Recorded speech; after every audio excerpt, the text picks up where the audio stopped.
યુગ શક્તિ ગાયત્રી, સપ્ટેમ્બર 1977. સેવા સાધનામાં આવતા મુખ્ય વિઘ્ન 4. પરમ પૂજ્ય ગુરુદેવના પ્રવચનનો સારાંશ. મનુષ્ય જીવનમાં ધર્મનો ઉપયોગ. તારીખ 27 જાન્યુઆરી 77 થી તારીખ 31 જાન્યુઆરી 77 સુધી શાંતિકુંજમાં એક કાર્યકર્તા શિબિરનું આયોજન રાખવામાં આવ્યું હતું. એમાં દેશભરની શાખાઓમાંથી મુખ્ય કાર્યકર્તાઓને આમંત્રણ આપવામાં આવ્યું હતું અને પૂજ્ય ગુરુદેવે યુગ નિર્માણ અભિયાનના આગામી કાર્યક્રમોની રીતિનીતિનું માર્ગદર્શન આપ્યું હતું. સદર પ્રવચનમાં 29 જાન્યુઆરીના પ્રાતઃકાળે પૂજ્ય ગુરુદેવે આપેલું મહત્વપૂર્ણ પ્રવચન એનો સારાંશ આપવામાં આવે છે. આ સાર દરેક પરિજનો માટે ઉપદેશાત્મક, મનન કરવા લાયક અને સંગ્રહ કરવા લાયક છે. મેં સાંભળ્યું છે કે એક પથ્થર હતો, એનું નામ હતું પારસ. સાંભળ્યું છે કે પારસ પથ્થર સાથે જો લોખંડ અડકે ઘસવામાં આવે તો એનો સોનામાં ફેરફાર થઈ જાય છે, લોખંડનું સોનું બની જાય છે. આ વાત મેં સાંભળી છે, જોઈ નથી, ખાતરી કરી નથી, પરંતુ મેં એવો પારસમણી જોયો છે જેનો કોઈ સ્પર્શ કરે તે જરૂર સોનું બની જાય છે, લોખંડમાંથી સોનું બની જાય છે. એ પારસમણીનું નામ છે ધર્મ. ધર્મ એક એવો પારસમણી છે કે જેને જો કોઈ સ્પર્શી શકે, અડકી શકે, પોતાના હૃદયમાં સ્થાન આપે, જીવનમાં ધારણ કરે તો એનાથી જરૂર મનુષ્યનો કાયાકલ્પ થઈ જાય. ધર્મ એક પારસમણી છે. હું તમને આ વાતનું દ્રષ્ટાંત પણ આપી શકું છું. એક ડાકુ હતો જેનું નામ હતું રત્નાકર. તે દરરોજ ખૂન હત્યાઓ કરતો હતો. રોજ રસ્તે જનાર મુસાફરોને, લોકોને લૂંટતો હતો. એ ડાકુએ જ્યારે આ પારસમણીનો સ્પર્શ કર્યો ત્યારે એ સોનું બની ગયો અને વાલ્મીક નામે પ્રખ્યાત થઈ ગયો. વાલ્મીકની 50 વર્ષની ઉંમર બીજાને લૂંટવામાં વીતી ગઈ. પછી એક દિવસ નારદજી આવ્યા અને એમણે ધર્મનો સ્પર્શ કર્યો. એના જીવાત્માને ધર્મરૂપી પારસમણીનો સ્પર્શ કરાવ્યો. બસ પછી તો વાલ્મીકીના જીવનની દિશા પલટાઈ ગઈ, ફરી ગઈ અને તપ કરવા માંડ્યું. તે એટલે સુધી કે એમના શરીર પર ઉધઈએ ઘર કર્યું. રાફડો તૈયાર થઈ ગયો. એ ડાકુ કે જે રોજ લોકોના ખૂન હત્યાઓ કર્યા કરતો હતો તે એક મહાન સંત બની ગયો. શું થયું? એના જીવાત્માને ધર્મનો સ્પર્શ થઈ ગયો હતો. એને રામાયણના રૂપમાં એક એવું જહાજ તૈયાર કર્યું કે જેમાં બેસીને હજારો લોકો તરી પાર કરી ગયા. તુલસીદાસે પણ એ જ રામાયણના આધારે રામચરિતમાનસ તૈયાર કર્યું છે અને એની મદદથી પણ અસંખ્ય લોક પાર કરી ગયા. રામચંદ્રજીએ જ્યારે સીતાજીને વનમાં મોકલ્યા ત્યારે વાલ્મીકીના આશ્રમમાં જ મોકલ્યા અને સીતાજીને વાલ્મીકીએ પોતાના આશ્રમમાં રાખ્યા અને એમના બાળકોને ઉછેર્યા, મોટા કર્યા. આવા તો કેટલાય નામ છે: વાલ્મીકી, અજામિલ, આમ્રપાલી, ગુણિકા. આવા કેટલાય ઉદાહરણ છે. પણ એ બધાનો કાયાકલ્પ ત્યારે જ થયો કે જ્યારે એમના જીવાત્માને પારસમણીનો સ્પર્શ થયો. જો સ્પર્શ ન થયો હોત તો કંઈ જ ન થઈ શકત. સોનું કેવી રીતે બની શકાય? એક શરત: અમૃત ભરીને ઘડો રાખ્યો હોય, તમારી પાસે જ હોય, એને તમે જોઈ રહ્યા હોય, છતાં એમાંથી અમૃત પીવાની ચેષ્ટા જરા પણ નહીં કરો તો કંઈ જ ફાયદો થશે નહીં.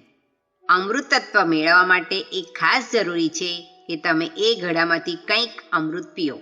ધર્મરૂપી પારસમણીથી સોનું બનવા માટે પણ એ જરૂરી છે કે તમે એનો સ્પર્શ કરશો તો જ સોનું બની શકશો. સ્પર્શ નહીં કરો તો કંઈ જ થશો નહીં. એવા અનેક દ્રષ્ટાંતો છે કે એનો સ્પર્શ કરીને ન જાણે શું ને શું બની ગયા. બૌદ્ધ ધર્મનો એક ઘણો મોટો પ્રચારક થઈ ગયો જેનું નામ છે અંગુલીમાલ. આ અંગુલીમાલ કોણ હતો? એ પણ એક ડાકુ હતો. એનો એવો સંકલ્પ હતો કે લોકોને મારી નાખીને એની આંગળીઓની માળા કરીને દેવીને ચઢાવવી. એક દિવસ બુદ્ધના પારસમણી સાથે એના જીવાત્માનો સ્પર્શ થઈ ગયો. તે ડાકુમાંથી સંત બની ગયો. એક સતી વેશ્યા, એનું નામ હતું આમ્રપાલી. એને સેંકડો લોકોને પથભ્રષ્ટ કર્યા હતા. વ્યભિચારથી પતનના ખાડામાં ધકેલી દીધા હતા. અને એક દિવસ એવો ઉગ્યો કે એના જીવાત્માને ધર્મરૂપી પારસમણીને સ્પર્શ થઈ ગયો. ત્યારે તે મહાન સાધ્વી બની ગઈ. એણે આખા હિન્દુસ્તાનમાં બૌદ્ધ ભિક્ષુણીઓ તૈયાર કરી. તમને એ જાણીને કદાચ ખેદ થશે કે એના પહેલાં હિન્દુસ્તાનમાં કોઈ સ્ત્રી ભિક્ષુણી ન હતી. એ પરંપરાની શરૂઆત આમ્રપાલીએ કરી અને એણે હજારો સ્ત્રીઓને બૌદ્ધ ધર્મની પ્રચારિકાઓ બનાવી. ઉપરાંત નાવ જહાજમાં બેસીને સમુદ્રના રસ્તે આખા એશિયામાં બૌદ્ધ ધર્મનો પ્રચાર કર્યો હતો. શું બદલાઈ ગયું? આમ્રપાલીના દેખાવમાં ફેરફાર થયો હતો? નહીં. એનો ચહેરો મોહરો દેખાવ જેવો ને તેવો જ હતો. અવાજ બદલાઈ ગયો હતો? નહીં. અવાજ પણ પ્રથમ જેવો જ હતો. તો પછી શું બદલાઈ ગયું? એનું ઈમાન બદલાઈ ગયું હતું. એની જીવન દિશા બદલાઈ ગઈ હતી. એ જ વેશ્યા હતી કે જેને હજાર લોકોને પથભ્રષ્ટ કર્યા હતા. એને જ પોતાની જીવન દિશા બદલી નાખીને હજારો લોકોનું જીવન બદલી નાખ્યું હતું.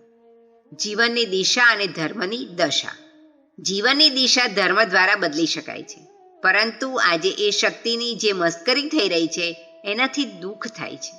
લોકો એમ કહે છે કે ધર્મ અફીણની ગોળી છે. આ સાંભળીને મને ઘણો ગુસ્સો ચડે છે, આવે છે. વળી વિચારતા જણાય છે કે આમાં લોકોનો દોષ નથી, પણ ધર્મની દુર્દશા એ મુખ્ય કારણ છે. મધ્યકાળમાં જ્યારે મોગલોએ રાજાઓએ હિન્દુઓ પર એવું દબાણ કર્યું કે તમારી ચોટલી કાપી નાખો, ત્યારે લોકોએ કહ્યું કે ચોટલી શા માટે? ગળું જ કાપી નાખો, માથું વધેરી નાખો. આમ લોકો માથા આપવા તૈયાર થઈ ગયા. પણ આજે તમે કોઈને પૂછો કે તમારી માથે ચોટલી છે તો તરત જ નકાર સાંભળવા મળશે. ધર્મની મસ્કરી કરતા લોકોને મેં જોયા છે. અમારે ત્યાં મથુરામાં એક વકીલ સાહેબ હતા.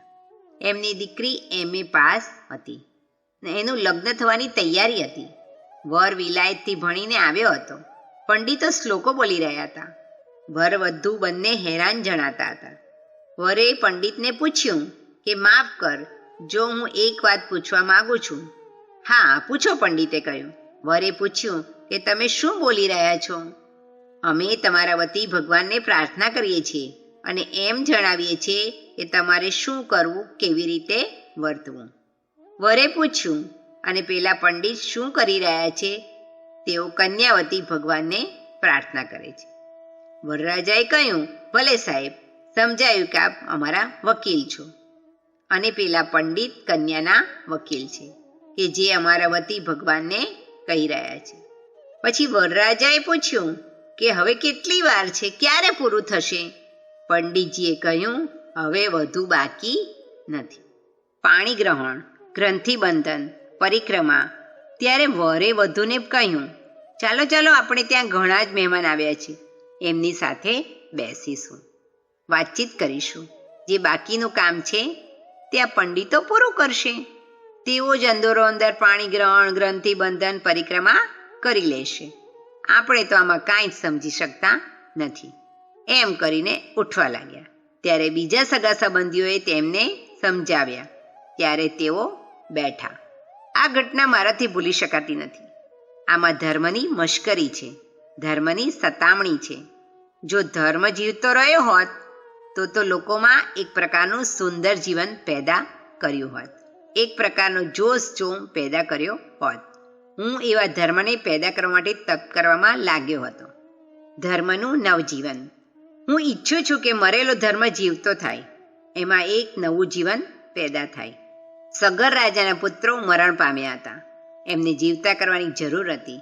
તેની માટે તપ કરવાની જરૂર હતી, જેથી ગંગાને પૃથ્વી પર લાવી શકાય. ભગીરથે એ તપ કર્યું અને ગંગાને પૃથ્વી પર આવવું પડ્યું.